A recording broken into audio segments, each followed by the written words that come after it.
My name's Jen, and I'm one of the co-producers of the StorySlam, the Moth StorySlam in Madison. And thanks for coming to our story sharing event. What we're doing tonight, I think this is a scary time for all of us, and a lot of us, we're all practicing social distancing, and some of us are more socially isolated than others. So I thought it might be nice to hear some stories. So Nate Chappell, who has told some stories at the Moth, he messaged me to say that he has a live stream, which I'm actually not fully sure what it is, but that's what we're doing now, his live stream. So I picked 6 stories from some of our regular storytellers who have told some popular stories. And I asked them if they could do a video recording of it, which they did. They sent it to me. Nate now has them. And so he's going to host this next hour. We're going to hear stories from Ali Muldow, Danica Laine, Brendon Panke, Bill Stork, Kevin Wilmott, and Sandra. And so Nate's going to play the video, and then in between the videos, he's going to try and do what we usually do with our hosts at the StorySlam, where he has some answers that some of you messaged me from anonymous participation slips, and we're going to see how it goes. And if people like it, we'll probably do it again. Now, one thing I just want to say, particularly if you have been to live storytelling events, there's something about the energy in a crowd when a storyteller gets on the stage and tells a story that just creates energy and liveliness, which these storytellers didn't really have. They were telling the story to their computers in their living rooms and bedrooms. But nonetheless, these are great stories, and thanks for tuning in.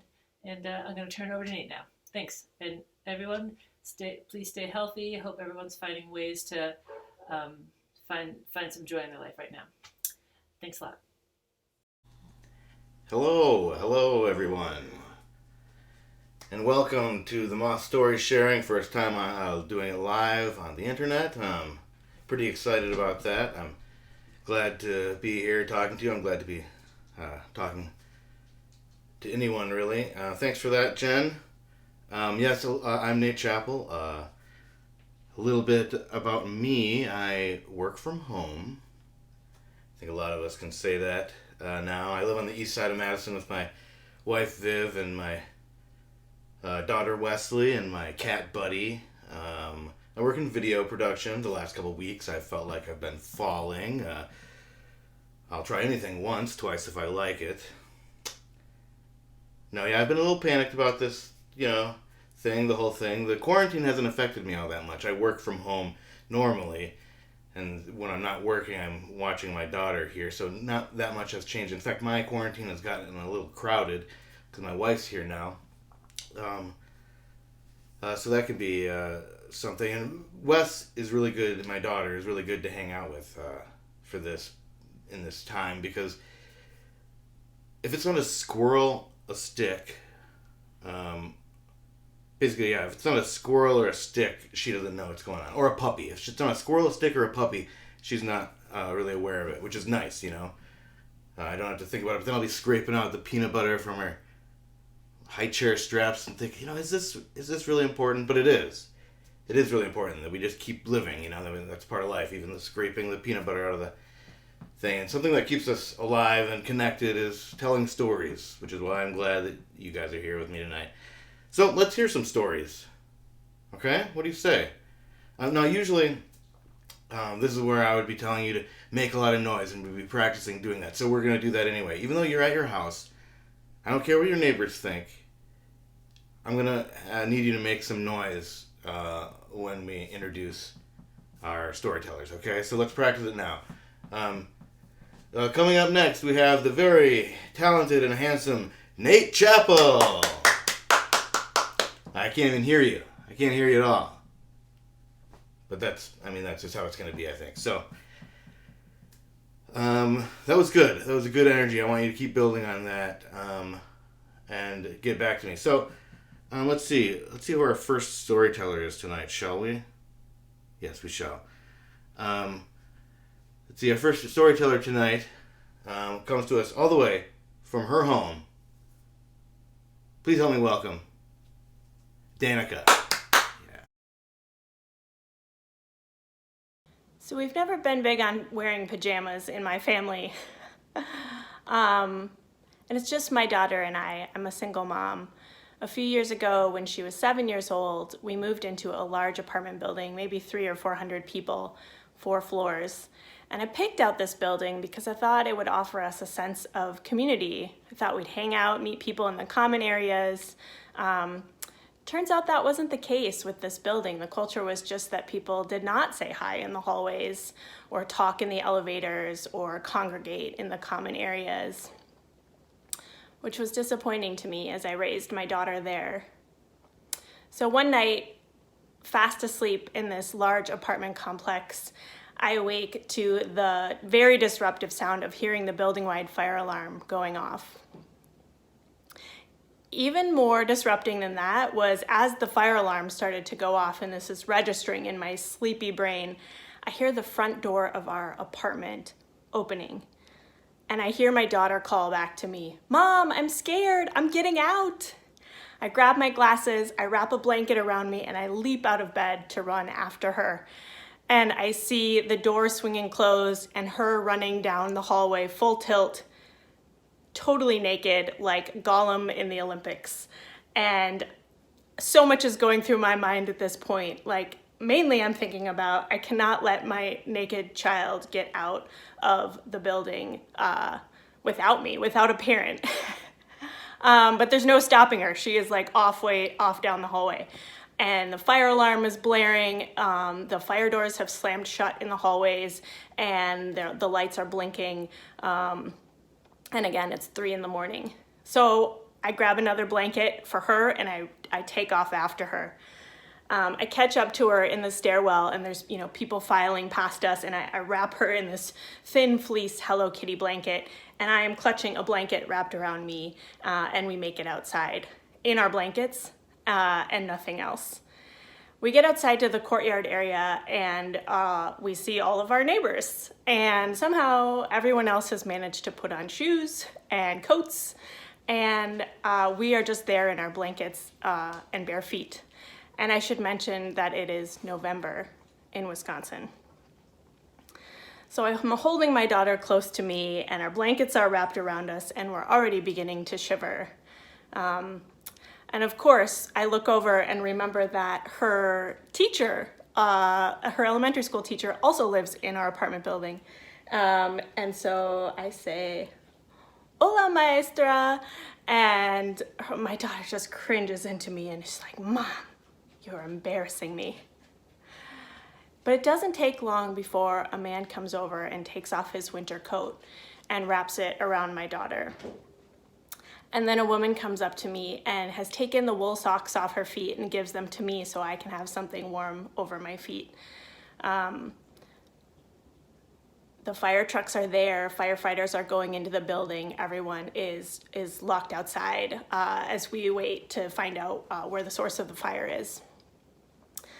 So as we're there kind of huddled together, a young couple comes up to us and they say, "Hey, we've got our car parked in the parking lot and you guys could come sit in the back seat to keep warm." And these are people that I've never seen before. I know they live in the building, and this is a moment I decide that I'm gonna trust this couple and keep my daughter warm, and so I say thank you. And so this is how I find myself meeting my neighbors, naked except for blankets, with my child in the back seat of their car making very awkward small talk. I find out that he is getting his PhD and she is a med student, and we make a little chit chat as we wait in their car and keep warm.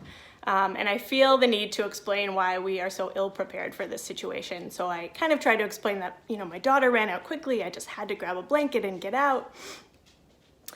And the guy sitting in the front seat, the PhD, without missing a beat and totally deadpan, just says, "You should get a robe." So point noted, yes, I should. We continue to chat with them and suddenly see that we can go back into the building. So we thank them so much for their help. We go back into the building. It had been a false alarm with the fire.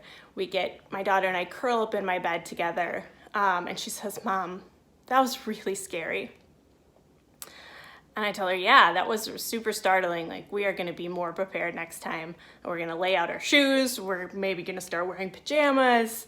And she thinks a little bit, and she's like, you know what? But it didn't take long at all for total strangers to come and help us when we really needed it. And I thought, yeah, that is the community that I wanted her to see, this human community where we help out and we take care of each other when someone is in need. And so we had that beautiful lesson, and we do wear pajamas now, and I got a robe. Thank you, Danica. Yes, community is very important, hard to come by right now, it seems like. But I mean, I guess maybe that's the one thing social media is good for, is this. This story is great. It reminds me of a story about my mom. She was fully clothed, as far as I know, but in the middle of the night, my mom started shouting and grabbed the phone to call 911, and because the neighbor's garage was just burst into flames. And so she called and she's like, the neighbor's garage is on sale. And the lady's like, the dispatcher's like, what? What are you saying? The neighbor's garage is on sale. It's on sale. And my dad grabs the phone and says, it's on fire. It's on fire. My mom loves a good garage sale. So that was fun. Something that we usually do at the Moth shows that we're going to do again tonight in a way is the slips. Do you remember the slips? Like, you'll be able to fill out these slips that answer a question. Like, there's a prompt and you'll write down your question. And some people have already responded. Jen put out the call a while ago.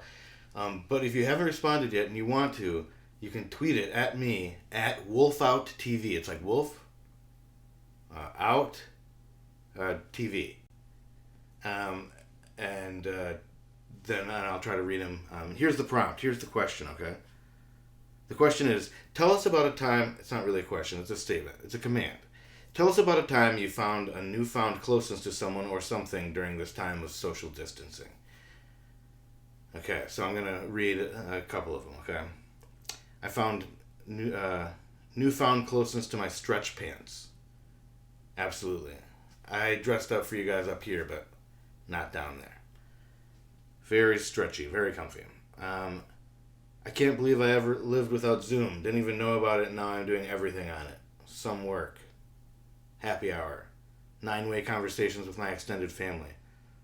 Yeah, I hear that. I haven't tried Zoom particularly, but I do video conferencing, video capture for my job, so I'm doing a lot of remote troubleshooting this week, so that's also really grounding. Alcohol. Yeah, that's something I worry about, actually. I started my social distancing about 8 years ago when I stopped drinking alcohol in Wisconsin. That will really create some social distance, I'll tell you that for sure. So I'm set. I'm already ready. Okay, let's leave it at those for now. Is that okay with everybody? Okay, oh, and we usually judge the stories. We usually have panels of judges. I'm doing all the judging tonight. That one, let's see. Let's give it a... Run through the system here. 10. I think that was a 10. Okay, so next up, we've got... I've seen this guy tell a lot of stories. He's really good. Good guy. His name is... And remember, we're going to hoop and holler in the privacy of our own home, socially distant, but loud enough that we can hear each other, okay? It's Brendon. When I was 15, I ran away from home for the summer to summer camp to work. I ran away because I was having a tough time. My dad had died within the last year, and I was having a tough time adjusting, and my mom was having a tough time adjusting, and we were trying to adjust together with my sister to being a one-parent household, and it was tough. All around, multiplied maybe. And I was going through small acts of rebellion, like when adults would ask me about my future plans, I would tell them I was going to be a pirate or something, you know, like just whatever, just wanky kind of high school stuff. But it felt important to me. I also felt like I had lost this translator in my dad, so that when my mom and I would get into arguments, a lot of times he would take me aside later and be like, well, your mom's really looking for this. I didn't have those skills yet. I was trying to develop them. I didn't have them. And the person who was the key had died. So I ran away. And it was great because I worked at this day camp where the campers would go home at the end of the day, and the adults would pretty much leave or at least go to their one little area of the camp. And then there was just a bunch of 15 to 17-year-old kids hanging out by themselves in the woods with no neighbors to call the cops or tell their parents what was going on. And we were just on our own, and it was wonderful. It was so great. It's what everybody wanted. Like, we didn't want to be around parents or adults. Adults didn't want to be around us that much. Had a lot of fun. And my job there was to run the BB gun range and make sure all the campers were safe. And despite what I'm about to tell you, all the campers were safe the entire time. And I ran it with this guy, Jim, who wanted nothing more in life than to own an AK-47. I don't know if he ever accomplished that goal. Maybe, probably. He was determined. So Jim and I ran this range and kept the campers safe, but when they weren't there, we would do things like have BB gun wars, but, wear proper protective gear, but not all the time, because we weren't always having BB gun wars. Sometimes we were just having fake hostage situations, like when our friend Dave came down, and we started making fun of him. Dave picked up a gun and he said, "You know what I hate? When people fuck with me." And then he started pointing the gun at Jim. Jim started trying to talk him down. And I picked up a gun as well. And when Dave whirled around to deal with me, Jim jumped him. And in that process of trying to disarm him, he actually armed him by knocking off the safety, and the gun went off, and as I was laughing, suddenly I felt this terrible, sustained, jabbing, horrible pain in my right eye, and then we all started swearing. I was swearing on the ground, they were swearing because they had done the one thing you aren't supposed to do that we had always laughed about and thought would never happen, and they made me pull my hand away from my eye, and as they did that, this black curtain went over my vision. Luckily, there were some adults still, so they went and got the adults, and the adults bandaged me up so I didn't hurt myself more, and they drove me into town to the hospital. And I sat for I don't know how long in a cold, what appeared to me dark room. There were probably a bunch of lights, but I imagined everything was very somber because of this poor youth who had just wasted all of his potential by being half blind. And I was scared, and I was lonely, and I was cold. I was tired of hearing doctors and nurses softly swearing in the corner. When suddenly the door opened up and my mom came in. And I knew it was my mom. She didn't have to say anything. I just knew it was her. There was some presence. I felt maybe a little warmth. And she stands there silently, and then she says, "You really wanted to be a pirate that bad, huh?" And it was perfect. It was just what I needed. God, that little teasing warmth. And soon I was in the back of her car as the neighbor drove us into Milwaukee so I could go to the Eye Institute to figure out how badly I was hurt. And I was just sucking on an old doctor lollipop, feeling great. And parents get it wrong a whole bunch. I'm a parent. I know I get it wrong all the time. But when we get it right, nobody can get it quite right like we can.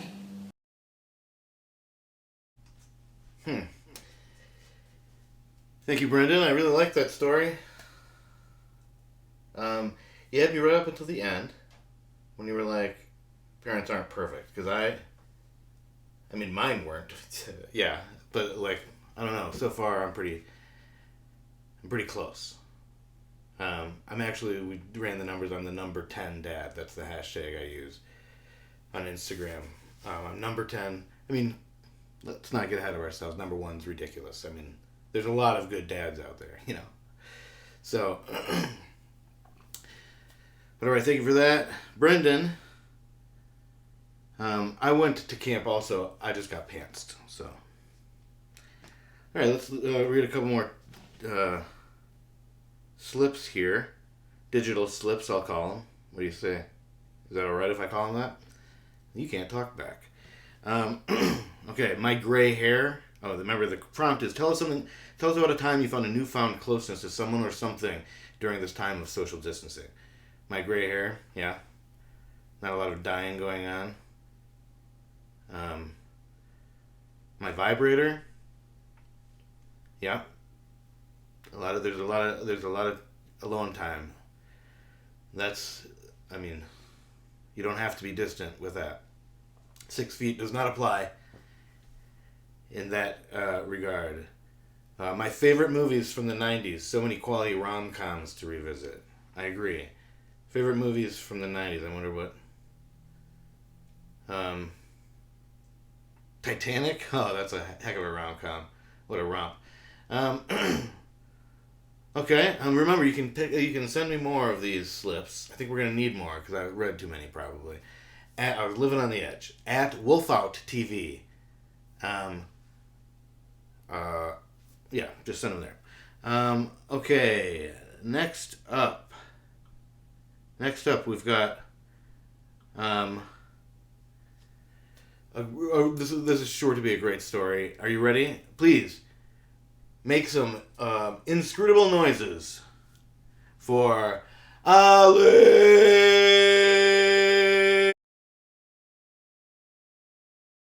So today's story is about growing closer at a time of social isolation, or growing closer during the COVID-19 pandemic, which in some ways I think is all we've done since this whole thing started. But I think this is a good time for a love story, and I think it's a good time for a love story about parenting. And I think that about the way we live our lives. And so one of the things we have in our vows, me and my partner Sandy, is a zombie apocalypse clause. And I highly recommend the zombie apocalypse clause. So if your wedding was canceled or delayed or so on and so forth, adjusted, you have an additional grace period. Think about going back and reviewing and then crafting a little zombie apocalypse clause, because I very shamelessly said at our wedding in 2014 on the beach, that part of the reason I was marrying Sandy is because if I was ever stranded on a deserted island with one person, Sandy would be that person, because I think Sandy would build a really cool treehouse, and we had already survived political turmoil. I mean, we had the whole Scott Walker fiasco behind us at that point, and we just felt like we could make it through a lot. And so here we are. We have arrived at this moment at an international pandemic, and schools are closed, so we're both home, and we both work in education, and we're both working remotely, and we're working with our kiddos. And we made a decision on the first day that we were gonna make this a fun thing for our kids, some sort of adventure, because we realized that they would either remember watching the news a lot with their parents and being really horrified, or they would remember kind of this great adventure of finding new and interesting ways to take care of their community. And so we started to do this thing called Black Excellence Book Club, # Black Excellence Book Club, where we were reading with our kids, and started to watch cooking shows with our kids and recreate the dishes, and committed to figuring out how to enjoy each other as full-time co-parents and co-workers trapped in our house. And there are some interesting things that have evolved because of that, in terms of our style of parenting, but also our style of coupling, of loving one another. And so the normal outlets for stress are currently less available than they have been. because privacy is is no longer a real thing. And so couples therapy on the phone, I'm a huge fan of couples therapy, but on the phone in the same house as your kids, or what we have resorted to is in the driveway in our car. And there's a closeness about that. Like there's the limitations of the space around us and how we use the space around us. And I think that although this is an evolving story, this is kind of like a report from the road. We'll see how it all goes. But the strategy is to cook together and read together and be really good to one another. And as far as a strategy goes, it's pretty good. And in some ways, it's deeply romantic and informative. And so I guess the moral of the story is that at a time like this, you get remembered for how you love people, how you take care of each other, how you show up for each other. And maybe it's okay for this to be about, seizing the opportunity to be really good to our families and really good to our neighbors and checking on one another and caring about each other's health. Maybe that's the whole point. And I think that, how to fight in your car, in your driveway is also about cultivating a sense of humor that is compatible with a zombie apocalypse.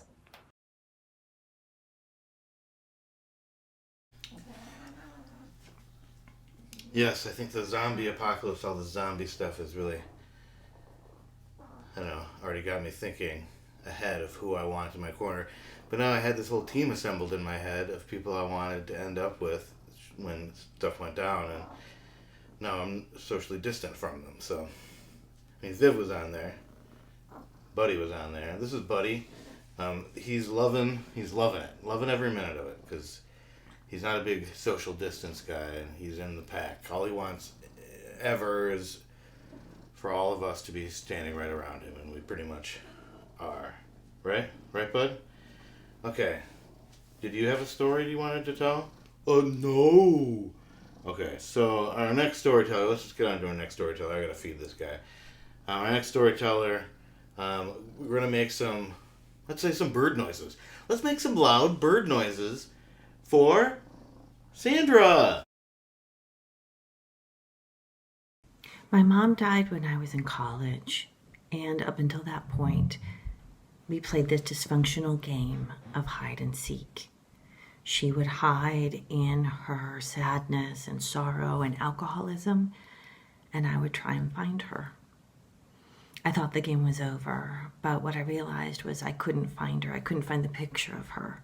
I had lots of actual pictures, but I couldn't find that picture you carry of somebody in your heart, of what they look like and feel like and smell like.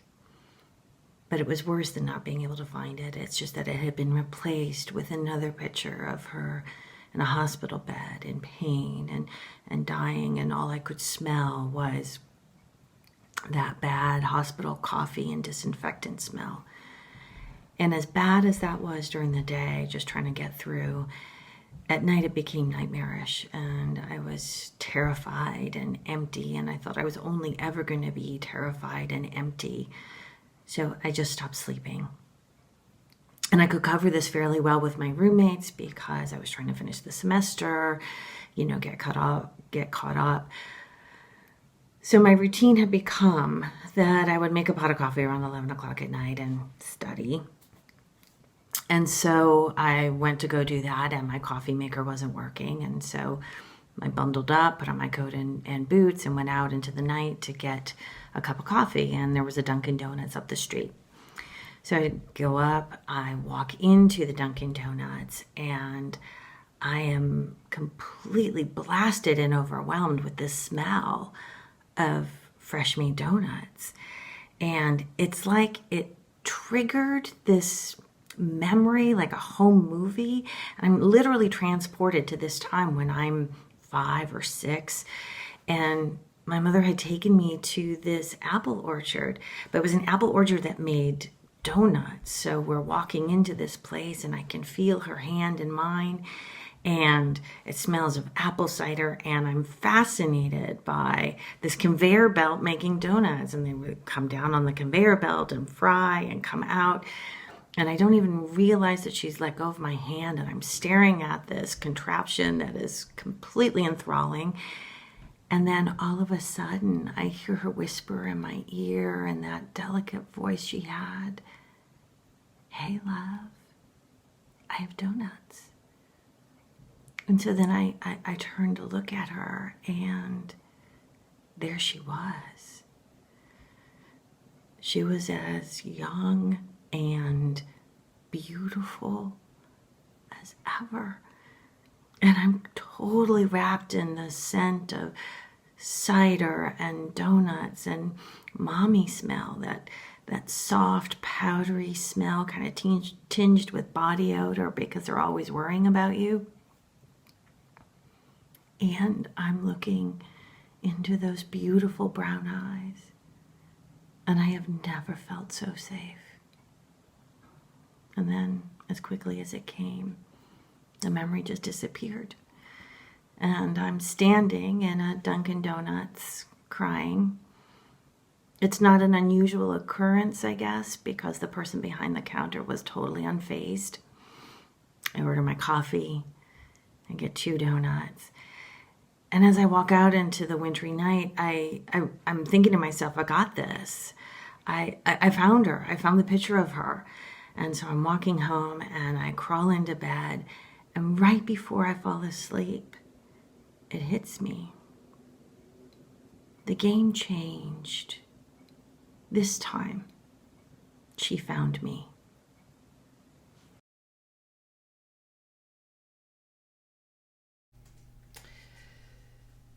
Thank you for that. Sandra or Sandra, I realize that it could be either. It could be either. Yeah, I bet you're right. I bet they do get a lot of crying people at Dunkin' Donuts. It's just a guess. Yeah, my mother, actually my mom and dad just got home from Florida yesterday. So even though I can't see them, I'm pretty glad that they're home. That's been weird, the kid not being able to see her grandparents because she doesn't know what's going on, and not a stick or a puppy. Squirrel. So she's just like, "What are you guys doing? Why are we waving through windows all the time?" So we told her that we're all in prison because of what mommy did.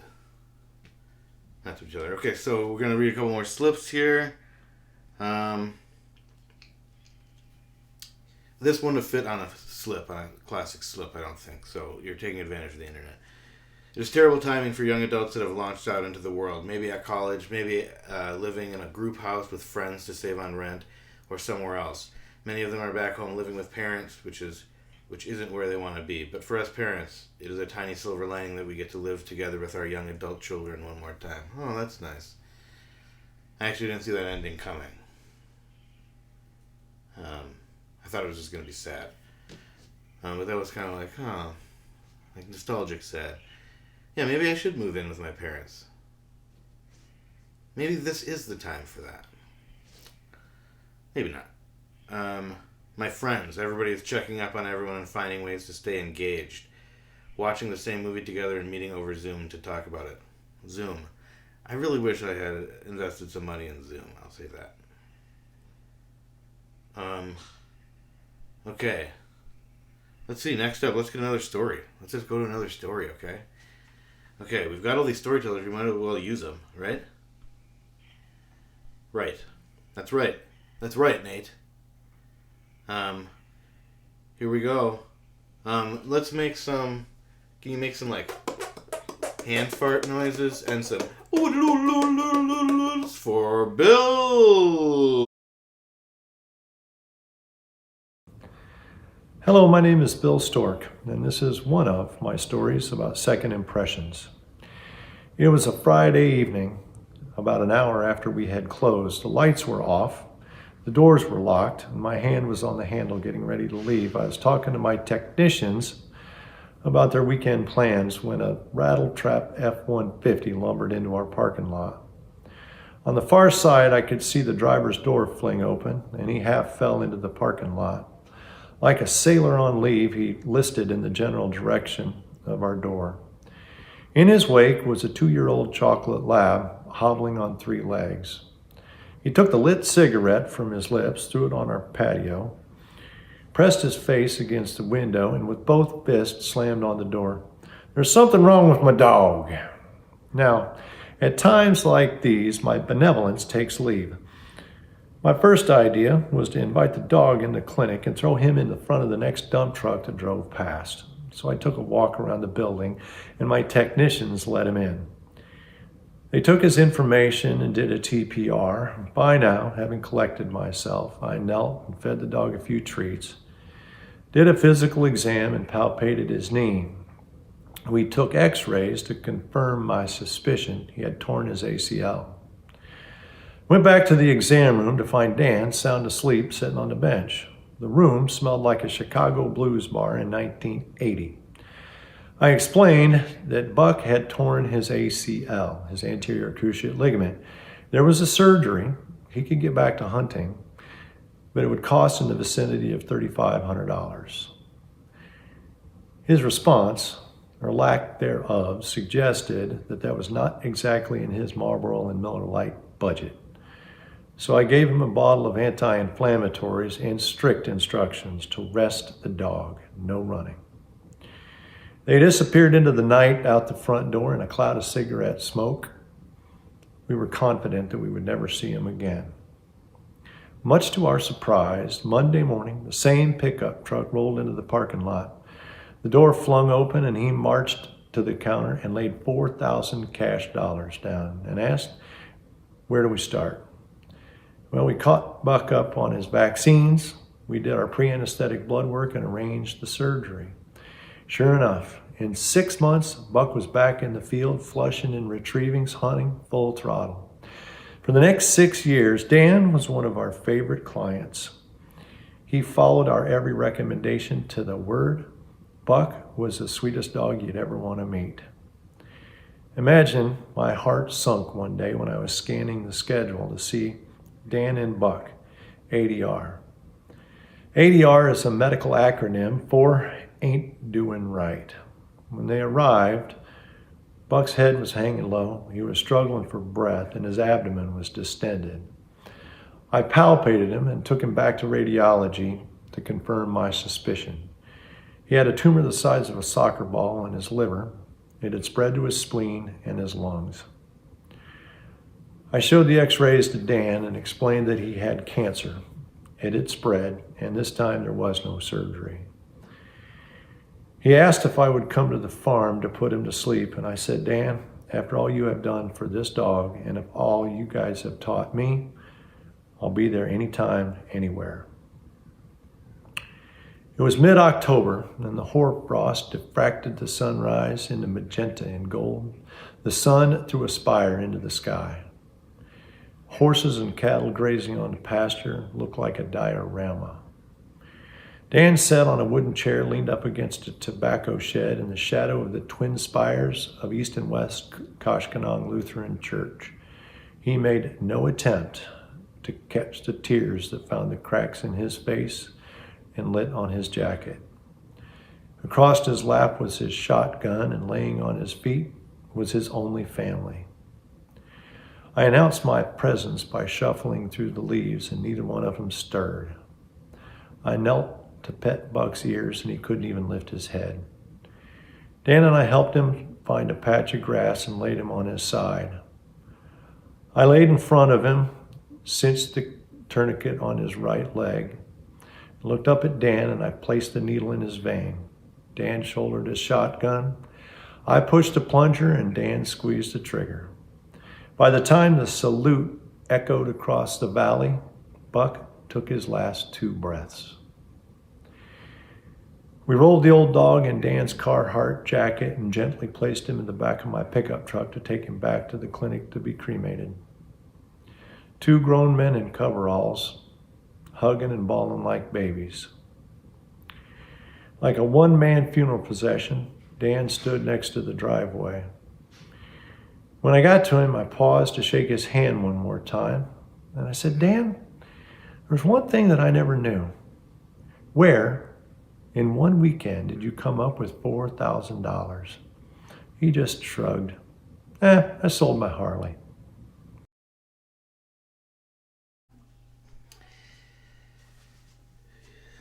That's a good story. I gotta be honest with you guys about something. I feel like sharing with you, if that's alright. What's going on back here isn't really here. I'm sorry to tell you that. This cat here, that's Virginia. She's been dead since July. Sorry, Virg. Yeah, she made it to 22.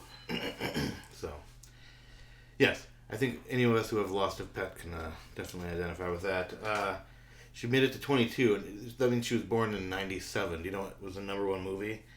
It was a romantic comedy. Do you give up? Titanic. I love that. I love that movie. So funny. All right. I guess that brings us to our... Can you believe this? It brings us to our very last storyteller. So now, I want you to make...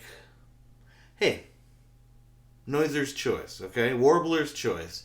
Whatever noises you want to make. Whatever noises make you happy and feel connected, make you feel ridiculous. Maybe make your neighbors suspect that something's wrong with you. It's your call. But do it now for Kevin. I moved to Madison, Wisconsin when I was 22. I started working at a coffee shop, EVP Coffee. I worked Sundays there, and I showed up 45 minutes late to work this day, I remember, and it was very frantic when I got there, obviously, and my coworker left at 10 on the dot when they were supposed to, and I was solo from 10 until 3 p.m. when we closed, and it was very, very busy. My tip jar was overflowing. It was the busiest I'd ever worked at this spot, and at one point I looked out and there was this dude, because it was so busy I couldn't really focus on what was going on out on the floor, but there was a guy who was like obviously with a cap and shades. I was like scoping out the corners for cameras. And I thought to myself, like, I should text the boss or somebody because that's really sketchy, but I was too busy, so I kept working, right? And 2:45 comes around and I asked all the families and the people to leave that were there, but there was 2 regulars that always stayed, often when you would close. And one guy was an older gentleman that was a writer. The other guy played World of Warcraft for this all-day free pass of coffee he used all day. And so I'm doing dishes, and the older gentleman goes, and I'm like, well, I told you I'm done with coffee, but he's very adamant, so he goes, and I'm like, okay, this is very tense and awkward now. So then I turn around and there's a guy with a gun and a mask and a bag. And in this moment, I was like, I'm being punked. This isn't real, so I'm gonna be real cool, you know. And he was like, I'm robbing you, and I was like, I see that. And he was like, yeah. And I'm like, is that a gun? He's like, yeah, it's a gun. I'm like, is it real? He's like, yeah, it's real. I'll fucking shoot you. And that was the moment that I was like, holy shit, I'm being robbed. So I put my hands up and I said, I'm going to walk over very slowly. This is not my money. This is your money. I'm going to put the no cash button. I'm going to get the money. I'm going to give it to you. And then I'm going to be done. I'm going to let you do whatever you want. Just please don't hurt me or anyone in this room. And he was like, yeah, sounds good. Great. So I walk over, my hands up. I can't find the no cash button because your mind doesn't work in these moments. And I finally get it open, give him all the cash in the bag. And then at this point, I don't know if it was the adrenaline, but he had shot up heroin before he robbed me, and he nods off. And I'm like, he is out, you know, and I'm like, this is my moment that I'm gonna be on Good Morning America for knocking out the dude when I was being robbed, and all these things go in your head where you think you gotta be a hero, and I'm looking around and I realize in this moment that there's 2 other people in this same room with me. There's the old man, and then there's the World of Warcraft guy. The World of Warcraft guy, by the way, never knew that I was being robbed the whole entire time. the police asked him for a witness statement. He was like, I didn't see any robbery. But either way, the old man, I look at him and he's looking at me and I'm like, I'm gonna knock this dude out. And he goes, don't do it. And I was like, ding, ding, ding. This guy is definitely right. So I like step back and I'm like, I don't know what to do. Because this guy is like nodding in and out and I don't want him to like wake up and be very violent, obviously. So I'm like very quietly like, hey man, like you probably should go. I gave you all the money, And he's like, he like comes to, and he's like, yeah, don't call the cops. And then he runs towards the door and he turns back halfway, takes my full tip jar, puts it in the bag. And that was the moment that I wish that I'd knocked the dude out, but it was the hardest moment, honestly, of the whole thing. So the guy leaves, and then, I lock the doors, I call the cops.